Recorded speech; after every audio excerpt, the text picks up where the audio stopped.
بسم اللہ الرحمن الرحیم۔ ببلو وائس کے معزز سامعین اکرام، السلام علیکم۔ خلیفہ ہارون رشید بڑے حاضر دماغ تھے۔ ایک مرتبہ کسی نے ان سے پوچھا، آپ کبھی کسی کی بات پر لاجواب بھی ہوئے ہیں؟ انہوں نے کہا، 3 مرتبہ ایسا ہوا کہ میں لاجواب ہو گیا۔ ایک مرتبہ ایک عورت کا بیٹا مر گیا اور وہ رونے لگی۔ میں نے اس سے کہا کہ آپ مجھے اپنا بیٹا سمجھے اور غم نہ کریں۔ اس نے کہا کہ میں اس بیٹے کے مرنے پر کیوں نہ آنسو بہوں جس کے بدلے خلیفہ میرا بیٹا بن گیا۔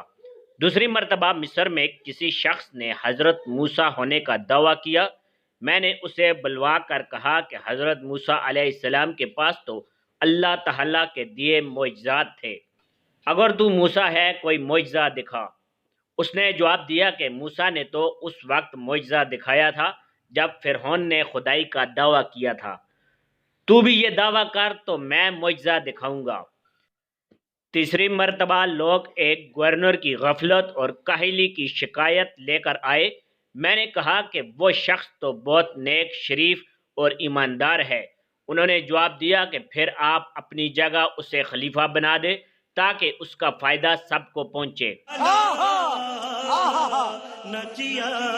پیارے دوستو، کیسی لگی آپ کو ہماری آج کی ویڈیو؟ اپنی قیمتی رائے کا اظہار کمنٹس باکس میں ضرور فرمائیے گا۔ ملتے ہیں انشاءاللہ کسی اور ویڈیو میں، تب تک کے لیے اللہ حافظ۔